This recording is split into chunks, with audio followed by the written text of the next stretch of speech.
कहते हैं कि हीरे की परख केवल जौहरी ही कर सकता है, लेकिन जौहरी भी हर कोई नहीं बन सकता।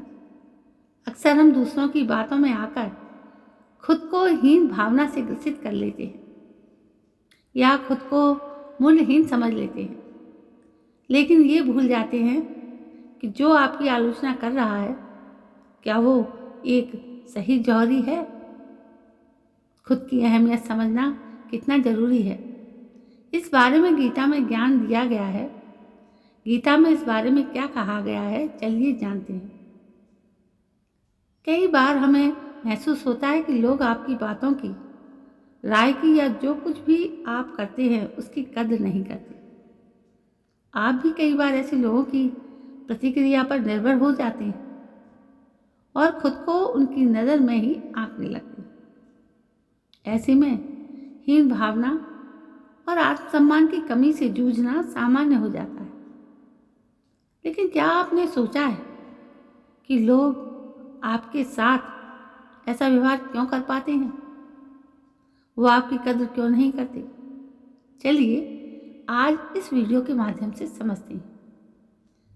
वैसे तो इसका कोई सटीक उत्तर नहीं है, लेकिन गीता में श्री कृष्ण के दिए गए उपदेश में से इसे समझा जा सकता है। गीता में क्या कहा गया है, इसके बारे में जानने से पहले ये समझना जरूरी है कि बाहरी क्या कारक इसके लिए जिम्मेदार होते हैं। असल में लोग अक्सर आपको उस आधार पर आंकते हैं कि आप उनके लिए क्या कर सकते हैं या आप सामाजिक रूप से कितने काम के हैं या फिर आपकी स्थिति, पैसा या प्रतिष्ठा क्या है। इन सब के बिना जिस दिन आप उपयोगी नहीं रहते, लोग आपकी कद्र करना छोड़ देते हैं। दूसरा मुख्य कारण है कि अगर आप खुद को कम आंकते हैं तो दुनिया कभी आपको ऊंचा नहीं देखेगी। भगवत गीता आत्ममूल्य को बाहरी मूल्य से नहीं जोड़ती, बल्कि आत्मा के शाश्वत स्वरूप से जोड़ती है। जब अर्जुन इस संशय में थे कि यह युद्ध करना कितना जरूरी है या फिर क्या ये खून खराबा करना कोई अहमियत रखता भी है या नहीं, तो इस पर श्री कृष्ण ने उन्हें कहा था कि ये सोचना उनका काम नहीं है। अर्जुन का काम सिर्फ धर्म के लिए युद्ध करना है। उनका काम कर्म करते जाना है, बिना ये सोचे कि ये काम कितना जरूरी है या इसका परिणाम कितना जरूरी है। ये युद्ध सही और गलत के बारे में है और अर्जुन का काम हर हाल में सही का साथ देना है। गीता के अनुसार कर्म पर ध्यान दो, मान सम्मान पर नहीं। आपका आत्ममूल्य स्थायी है, चाहे दुनिया उसे माने या नहीं।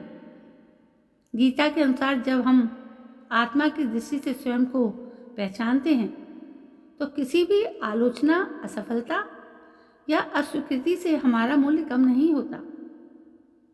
गीता के श्लोक के अनुसार कर्मण्येवाधिकारस्ते मा फलेषु कदाचन, यानी दूसरों से मान सम्मान या प्रशंसा की अपेक्षा मत करो।